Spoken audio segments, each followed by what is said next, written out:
우리가 골로새서를 시작하면서 전반적인 골로새 지역의 문화나 또 역사, 그리고 골로새 교회가 세워지게 된 배경, 그리고 지금 현재 경험하고 있는 그런 어려움들을 우리가 전 시간에 나눴던 것 같습니다.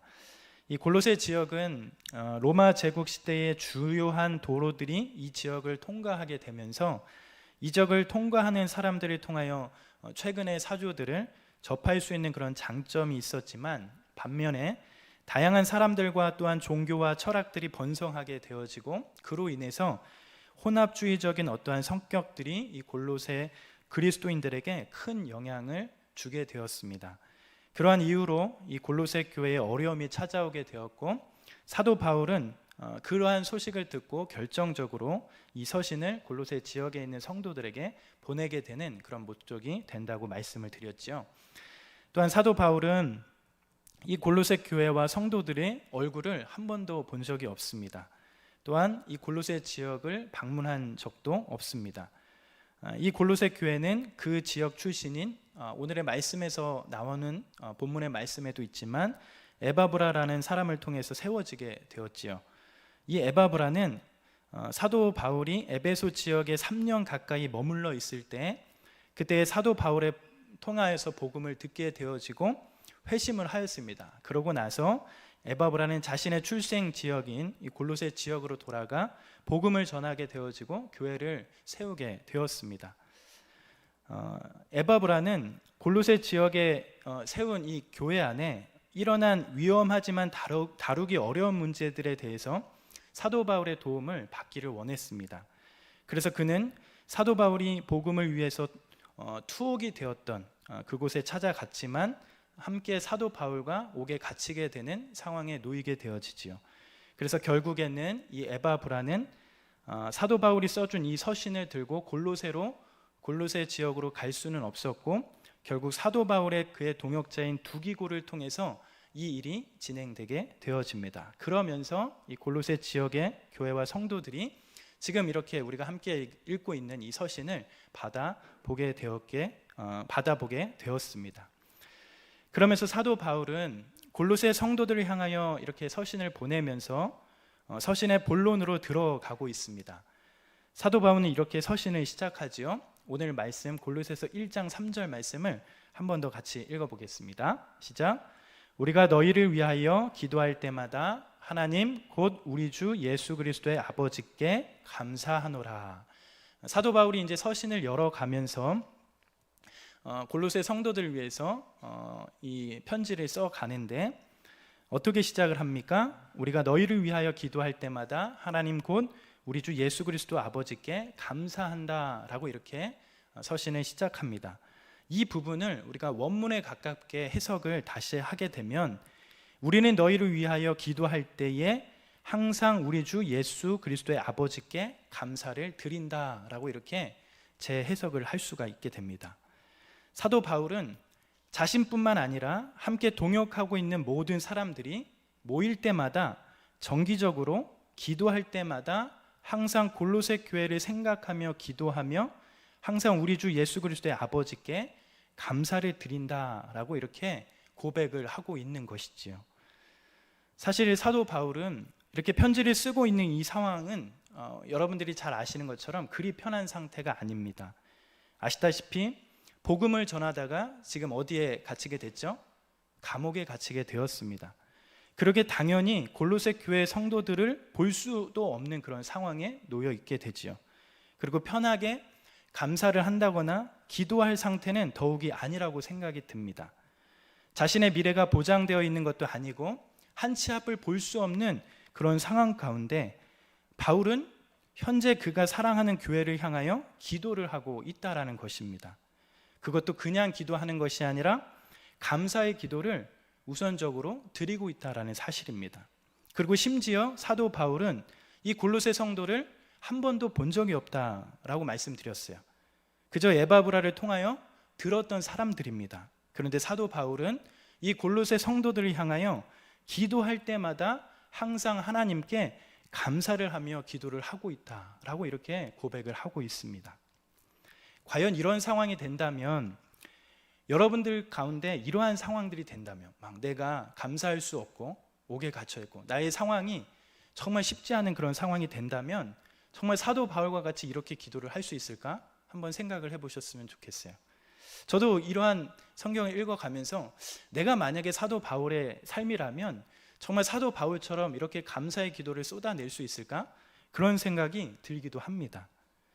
자신의 상황도 암울한 상황이고 도저히 감사가 나오지 못할 상황인데, 그리고 지금 눈앞에 보이는 사람들을 위해서 기도도 잘 못하는 그런 현실인데, 얼굴도 본 적이 없고 한 번도 만나보지 못한 그런 사람들을 위해서 날마다 기도할 때마다 항상 감사하며 기도를 한다고 하는 그 사도 바울의 고백을 보면서 기도란 무엇인가, 또한 기도는 어때 해야 하는가 한번 생각을 해보게 되는 것 같습니다. 우리는 이 말씀을 보면서 우리의 기도의 영역이나 기도의 모습들을 한번 생각을 해봤으면 좋겠어요. 우리의 기도의 영역은 어떠한 위치적인 것이나 환경적인 것을 뛰어넘는 일이 되어야 하는 것입니다. 우리는 종종 어떻죠?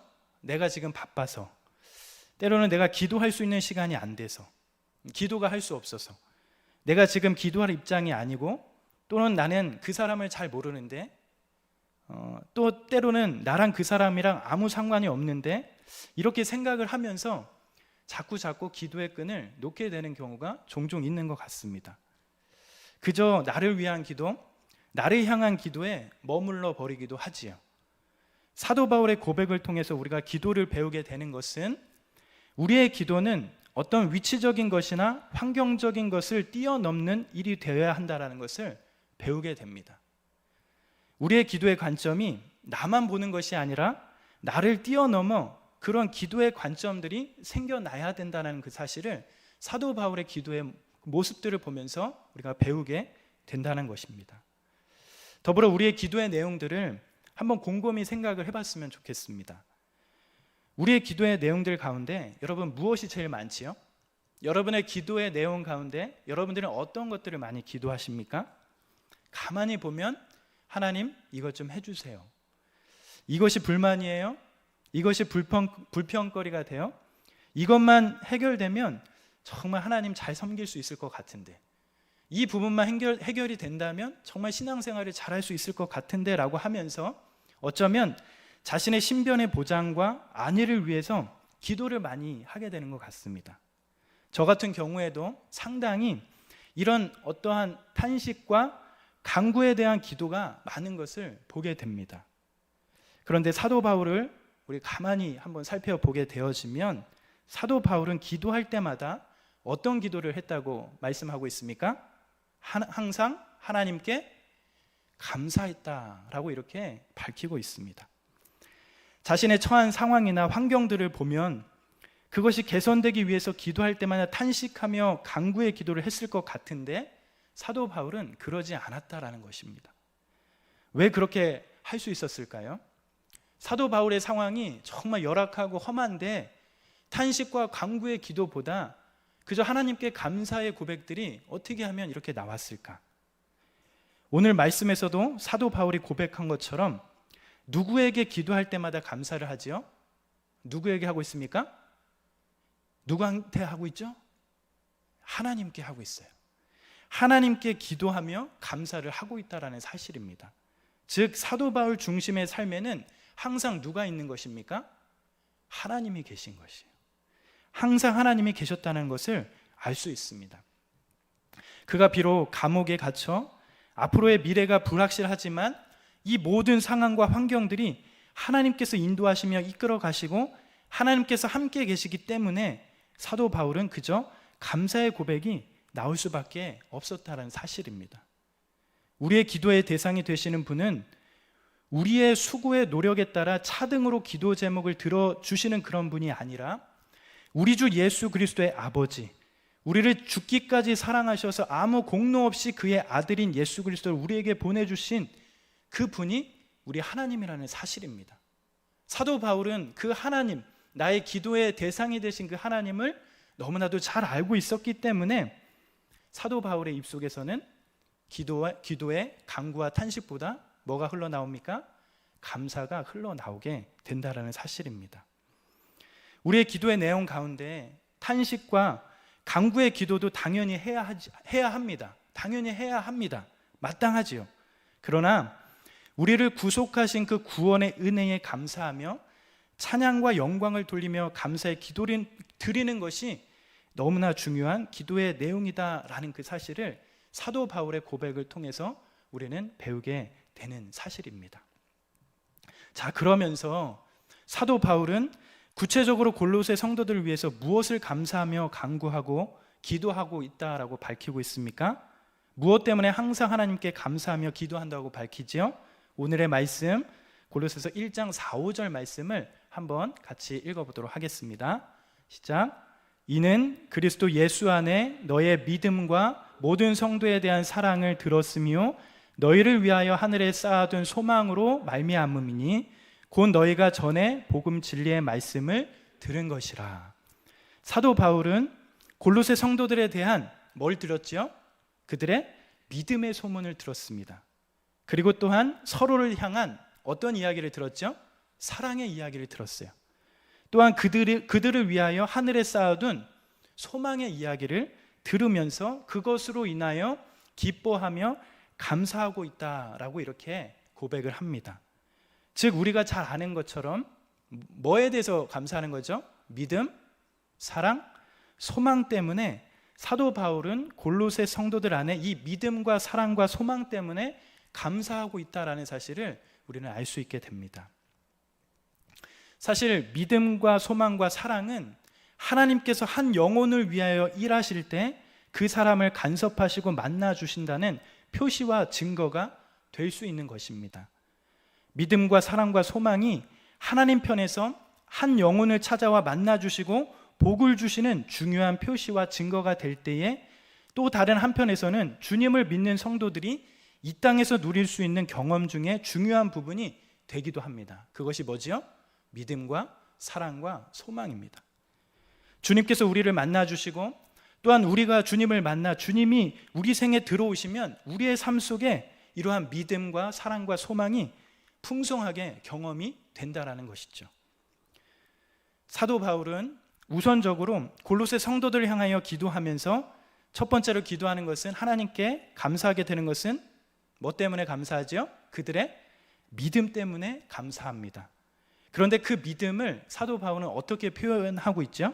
어떠한 믿음입니까? 바로 그리스도 예수 안에 있는 믿음 때문에 감사하고 있다라고 표현합니다. 그냥 막역한 믿음이 아니라 무언가 잘 되기 바라는 어떠한 긍정적인 마음이나 미래에 대한 기대를 보았기 때문에 나오는 그러한 믿음이 아니라는 것입니다. 어떤 믿음이라고 말씀합니까? 바로 예수 안에 있는 믿음, 곧 예수에 대한 믿음이라고 지금 말씀하고 있습니다. 막연한 믿음이 아니라 정확한 대상과 내용이 있다라는 것을 말씀하고 있죠. 무엇을 믿는 것이지요? 예수는 하나님이시고 사람이시라는 그 믿음이죠. 우리가 믿는 그 예수가 하나님이시고 사람이시라는 그 믿음이며 그분께서 하시는 일에 대한 믿음입니다. 뿐만 아니라 예수께서 사람의 몸을 가지고 이 땅에 오셔서 33년을 사시고 고난받으시고 십자가 달려 돌아가셨으나 후에 부활하시고 승천하셨다는 것을 믿는 것입니다. 이 사실을 믿는다는 것은 바로 예수의 공로로 힘입어 하나님 아버지께 설 수 있다는 것을 또한 믿는 것이에요. 우리는 자격이 없지만 우리에게는 그럴 힘이 없지만 주님을 믿는 믿음 때문에 예수의 공로 때문에 하나님 앞에 서서 그분을 영화롭게 하고 그분을 즐거워하며 그분의 행하신 일을 기억하고 그분을 존귀하게 하는 그 일을 우리가 믿고 그것이 우리 안에 일어나게 되었다는 그 사실을 믿는다라는 것입니다. 그런데 여기서 중요한 것은 우리가 믿는다라고 생각하면 어쩌면 우리의 지적인 동의를 구하면 된다라는 식으로 생각할 수도 있습니다. 우리의 믿음은 진리에 대한 지적으로 동의한다고 해서 믿어지는 것이 아니지요. 지적인 믿음만 가지고 믿어서는 안 되는 것입니다. 믿음은 지적인 동의도 포함하는 동시에 뭐가 따라가야 되죠? 정서적으로 진리를 사랑해야 하는 것도 포함되어야 합니다. 정서적으로 주님을 사랑하기 때문에 우리의 삶을 의지적으로 결단하는 그런 전 인격적인 면이 포함되는 그러한 믿음을 말하고 있는 것이에요. 성경이 말하는 바른 믿음은 지적 동의와 정서적인 동의가 함께 일어나는 인격이 담겨야 진정한 믿음이 되어가는 것입니다. 사도 바울은 로마서 10장 9절에 이렇게 기록하며 말씀합니다. 우리 이 말씀을 같이 한번 읽어볼까요? 시작. 내가 만일 내 입으로 예수를 주로 시인하면 또 하나님께서 그를 죽은 자 가운데서 살리신 것을 내 마음에 믿으면 구원을 받으리라. 믿음은, 이 말씀에 의하면 믿음은 입으로 시인하는 것과 동시에 뭘 해야 됩니까? 마음에 믿으면 구원을 받는다라고 말씀합니다. 믿음은 입으로 시인하는 것과 동시에 마음으로 믿는 것까지 말씀하고 있습니다. 지적으로만 주님을 믿는다라고 이렇게 말하는 것이 아니라 우리의 모든 삶에 있어서 주님께 맞추어져 있어야 하는 것이에요. 주님을 사랑함으로 그것이 우리의 삶의 기준이 되어 우리의 가치관과 삶의 방향과 기준, 모든 것을 결단하는 그런 전인격적인 믿음의 증거들이 나와야 그것이 바로 주님을 믿는 참된 바른 그런 신앙, 바른 믿음이 되는 것입니다. 사도 바울은 골로새 성도들을 향하여 기도할 때마다 항상 하나님께 감사하는 그 첫 번째가 뭡니까? 그 이유는 그들이 주님을 향한 믿음이 그들 안에 있기 때문에, 그러한 믿음이 골로새 성도들에게 있다는 그 사실을 보면서 감사를 하고 있습니다. 그러면서 두 번째, 사도 바울이 하나님께 감사하는 이유가 무엇입니까? 바로 골로새 성도들이 보여주는 사랑 때문입니다. 그러면 그 사랑을 어떻게 표현하고 있죠? 어떤 사랑 때문에 감사합니까? 바로 골로새 성도들이 모든 성도에 대한 사랑이 있다는 것을 들었기 때문에 항상 하나님께 감사한다라고 밝히고 있습니다. 모든 성도들에 대한 사랑은 우리가 주님을 제대로 믿고 있는지 알 수 있는 하나의 측면이 됩니다. 주님을 믿는 자로서 주님과 바른 관계가 있다는 것을 알 수 있는 중요한 표시가 무엇이라고요? 바로 사랑입니다. 사랑이신 그 주님을 만났기 때문에, 또한 그 주님의 그 큰 사랑을 아무 공로 없이 받았기 때문에 그 사랑을 입은 자는, 그 사랑을 아는 자는 서로 사랑을 할 수밖에 없다라는 것이죠. 우리는 주님을 만나기 전에 대부분 사랑을 어떻게 합니까? 자기 중심적으로 하게 됩니다. 사랑을 우리 자기 중심적으로 하는 것이 주님을 만나기 전에 우리의 모습이죠.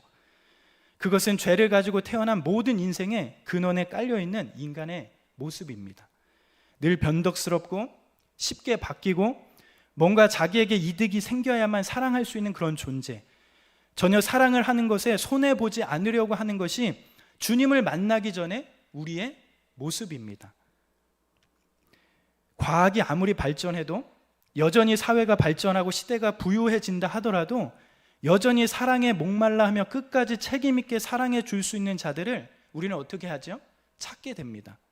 그러기에 요즘 드러나는 세상의 모습을 보면 부모도 배우자도 자식도 믿지 못하는 그런 세상이 되고 있죠. 수많은 사람들이 여전히 소외와 고통의 그런 상처 가운데 그렇게 세월을 보내고 있습니다. 그러나 우리가 사랑의 원천인 주님을 만나게 되면, 영원하시고 변함없으신 그 주님을 만나게 된다면 우리는 진정한 사랑을 그 주님으로부터 배우게 됩니다. 믿음 안에서 주님과 바른 관계에 들어가면 우리는 비로소 사람들을 어떻게 할 수 있죠? 참되게 섬길 수 있는 그러한 모습들이 우리 안에 일어나게 돼요. 갈라디아서 5장 6절에 보면 사도 바울이 또한 이렇게 고백을 합니다. 우리 이 말씀 같이 한번 읽어볼까요? 시작. 그리스도 예수 안에서는 할례나 무할례나 효력이 없으되 사랑으로서 역사하는 믿음뿐이다. 거짓 선생들이 잘못된 가르침으로 이 갈라디아 교회를 어지럽게 할 때 사도 바울은 할례나 무할례가 중요한 것이 아니고, 또한 믿음이 있다 없다가 중요한 것이 아니라 진짜 살아있는 믿음의 증거는 곧 사랑이 일하는, 역사하는 것이 핵심임을 이 말씀을 통해서 밝혀가고 있습니다.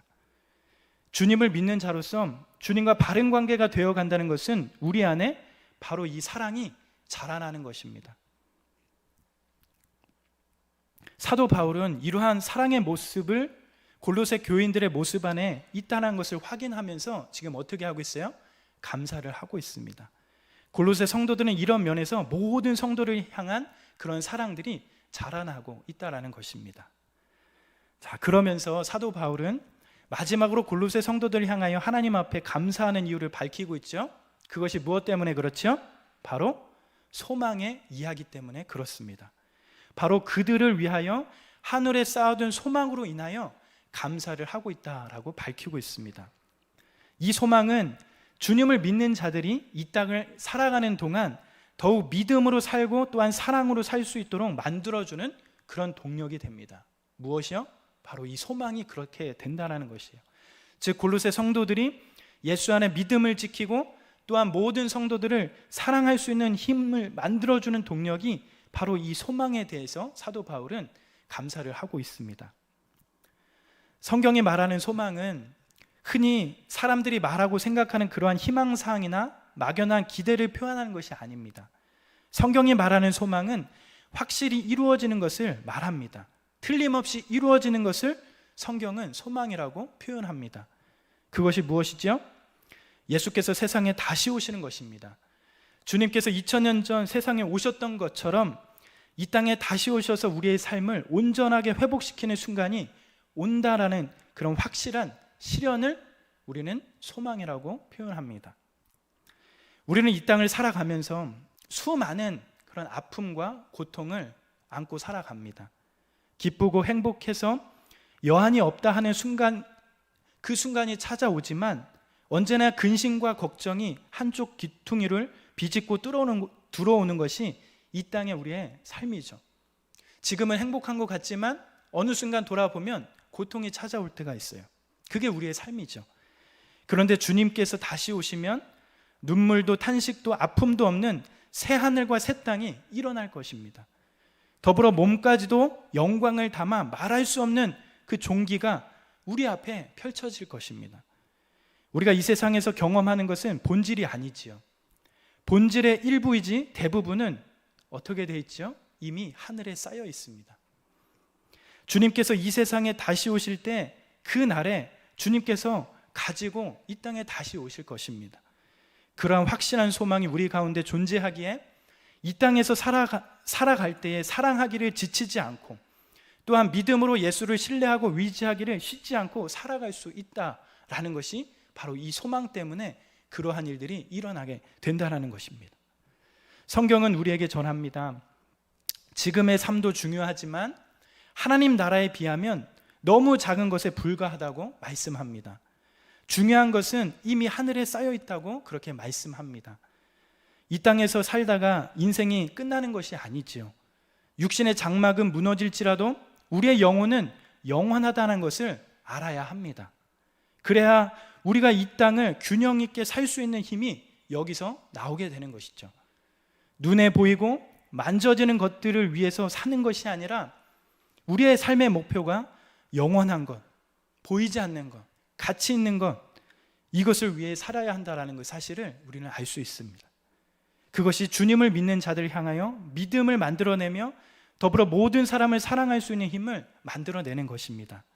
이 사실을 알아야 우리가 살아가는 이 삶 속에서 주님을 향한 믿음과 모든 사람을 향한 사랑을 만들어낼 수 있습니다. 지금 골로새서 성도들은 이러한 소망의 모습들이 있다는 사실을 사도 바울은 보면서 그 사실에 대해서 감사를 하고 있습니다. 그러면서 사도 바울은 골로새 성도들 안에 주를 향한 믿음과 또한 모든 성도들을 향한 사랑, 또한 하늘에 쌓아둔 소망에 대하여 감사하면서 골로새 성도들에게 어떻게 이러한 일이 일어날 수 있는지를 추가적으로 밝혀가고 있습니다.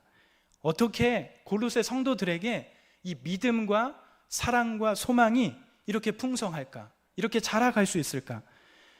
신앙이 짧은 연륜에도 불구하고 신앙을 시작하고 신앙이 많이 흘러가지 않았음에도 불구하고 어떻게 골로새 성도들 안에 이러한 믿음과 사랑과 소망이 자라날 수 있을까? 사도 바울은 오늘 말씀 5절 하반절에 무엇 때문에 이러한 일들이 생기는지 밝혀가고 있습니다. 무엇 때문에 골로새 성도들이 그렇게 되었지요? 바로 너희가 전에 들은 복음 진리의 말씀 때문에 그렇다라고 밝혀갑니다. 바로 골로새 성도들에게 전해졌던 그 복음 진리의 말씀 때문에 지금 골로새 성도들 안에 믿음과 사랑과 소망이 자라나고 있는 것입니다. 어떠한 신비적인 체험이나 경험을 통해서 일어난 일이 아니고, 어떠한 신비롭고 영광스러운 현상이 나타나서 그런 것도 아니고, 오직 골로새 성도들 안에 이미 들었던 그 복음 진리의 말씀을 통하여 나타나게 된 것임을 지금 사도 바울은 밝히면서 말씀하고 있습니다. 바로 복음 진리의 말씀으로 그것이 바뀌었다고 말하고 있는 것이죠. 하나님은 우리가 연약하기 때문에 다양한 체험이나 경험을 주시기도 하시며 우리를 그렇게 도우십니다. 그런 것들을 우리의 신앙을 격려하시죠. 그러나 사람은 이 진리의 말씀, 곧 복음을 드릴 때 변화된다는 사실을 이 말씀을 통해서 우리는 알 수 있는 것입니다. 그러기에 말씀을 듣는 자리로 나오는 것, 우리의 삶이 늘 말씀 앞에 노출이 되는 것, 그것이 우리의 삶 가운데 얼마나 중요한지 이 말씀을 통해서 우리는 경험하게 되는 것입니다. 그러면서 이미 들었던 복음, 그 복음 진리의 말씀은 어떻게 된다고 말씀합니까? 그것이 우리 안에 어떠한 작용을 만들어낸다고 사도 바울이 밝히고 있죠. 우리 마지막 골로새서 1장 6절 이 말씀 같이 한번 읽어보도록 하겠습니다. 시작. 이 복음이 이미 너희에게 이름에 너희가 듣고 참으로 하나님의 은혜를 깨달은 날부터 너희 중에서와 같이 또한 온 천하에서도 열매를 맺어 자라는도다. 사도 바울은 골로새 성도들이 이미 들었던 복음, 진리의 말씀들이 이제 골로새 성도들 안에서와 또한 온 천하에서도 열매를 맺어 자라게 된다라고 말씀하고 있습니다. 바로 하나님의 복음의 진리의 말씀이 어떠한지, 그것이 우리 안에 어떠한 작용을 일으키고 있는지 사도 바울은 밝혀갑니다. 주님의 말씀이 우리에게 다가오지요. 또한 하나님께서 은혜를 주셔서 그 말씀을 깨닫게 해주십니다. 그런데 거기서 멈춰 있는 것이 아니고 아무런 변화가 없는 것이 아니라 그 복음의 진리의 말씀은 우리 안에 계속해서 자리 잡으며 우리를 어떻게 합니까? 자라게 하고, 심지어 그 복음 진리의 말씀을 통하여 우리의 삶에 귀한 열매를 맺게 만드신다라는 것입니다. 나의 어떠함으로 인하여 변화가 되고 바뀌는 것이 아니라 오직 하나님께서 말씀을 해주시고 그 말씀을 듣고 깨닫게 하시며, 심지어 그 말씀이 우리 안에 자라게 하시며 열매까지 맺게 만드신다는 것입니다. 우리에게 비춰진 이 복음의 진리의 말씀은 곧 생명력이요 운동력이 있어 우리를 살게 한다는 것입니다. 하나님의 말씀은 먼저 우리에게 다가옵니다. 그러한 말씀을 하나님께서 은혜를 주셔서 깨닫게 해주십니다. 그러나 거기에 머무르는 것이 아니라 하나님의 말씀은 우리의 삶을 바꾸고 변화시키시고 영광을 맛볼 수 있도록 그렇게 만드십니다.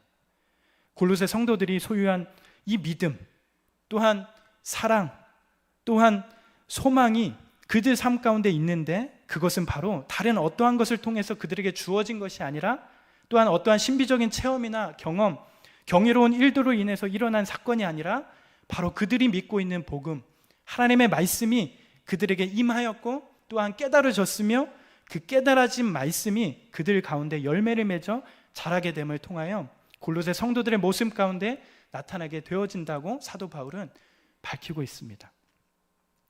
바로 하나님의 복음, 주님의 복음, 하나님의 말씀이 이 모든 일을 가능케 하십니다. 다른 어떠한 것이 아니라 바로 진리의 말씀이 우리의 삶을 변화시킨다라는 것입니다. 그러기에 어떻게 해야 되죠? 다시 한번 여러분들에게 도전합니다. 그러기에 우리는 계속적으로 말씀 있는 곳으로 나오는 것이 너무 좋습니다. 또한 말씀을 듣고 그 말씀이 내 속에서 어떠한 작용을 일어나는지 그것을 경험하는 것이 너무나 중요하지요. 말씀이 우리를 변화시키시고 우리를 움직여가는 것을 경험하는 것이 너무 중요합니다. 우리가 주님을 믿는 자로서 살아가면서 하나님께서 생명의 말씀을 가지고 어떤 일을 하는지 정말 우리의 삶 가운데 기대를 했으면 좋겠습니다. 복음의 말씀을 들음으로 믿음과 사랑과 소망의 그 영광스러운 표시가 나타났던 이 골로새 교회의 성도들처럼 말씀 앞에 우리의 삶도 다시금 일어나기를 기대합니다. 아멘. 이러한 삶이 우리의 삶이 되기를 소망해 봅니다. 그래서 하나님의 말씀을 통해서 우리 안에, 성도들 안에 일어나야 할 중요한 표시들, 주님을 향한 믿음과 모든 성도들을 향한 사랑과 하늘에 쌓아둔 그 소망을 위해 달려가는 그러한 중요한 표시들이 하나님의 복음 가운데, 여러분이 듣는 그 말씀 가운데, 여러분의 삶 가운데 계속적으로 풍성하게 열매 맺히기를 간절히 기도해 봅니다. 오늘의 말씀을 정리하겠습니다. 사도 바울은 인사를 마치고 본격적으로 골로새 성도들을 향하여 서신을 시작하며 서신을 진행해 갑니다. 골로새 성도들은 주변의 여러 가지 믿음을 어렵게 하는 혼합주의적인 거짓된 가르침들로 인하여 믿음의 어려움을 경험하고 있습니다. 사도 바울은 한 번도 얼굴을 보지 못하고 방문한 적 없는 이 교회와 성도들을 돕기 위해서 지금 서신을 써내려 가고 있습니다. 사도 바울의 첫 서신의 내용은 이미 복음 진리의 말씀을 들은 골로새 성도들이 그럼에도 불구하고 믿음과 사랑과 소망을 지키고 살아가고 있음에 감사를 하면서 그것을 위하여 기도하고 있음을 전하고 있습니다. 또한 골로새 성도들의 삶을 격려하고 있습니다. 그러면서 그들이 여전히 살아계신 하나님의 말씀 가운데 붙잡혀 있을 것을 권면하면서 그것이 그들의 믿음을 온전케 하며 살게 하는 것임을 권면하며 나아가고 있습니다. 우리가 이 말씀을 생각하면서 여전히 우리의 삶도 어렵고 힘들지만 이 세상을 살아가는 이 삶이, 믿음을 유지하는 이 삶이 힘들고 버겁지만 하나님의 생명의 말씀을 붙잡고 주를 향한 믿음과 모든 성도를 향한 사랑과 이미 하늘에 쌓아둔 소망을 붙잡고 날마다 살아가는 그러한 풍성한 삶을 살아가는 그러한 삶이 우리의 삶이 되기를 간절히 소망해 봅니다. 더욱 주님의 말씀을 사모하고 주님께서 우리에게 열매를 맺게 하시며 자라게 하심을 믿고 나아가는 그러한 자들이 우리 송원교회 형제자매들이 되시길 간절히 소망합니다.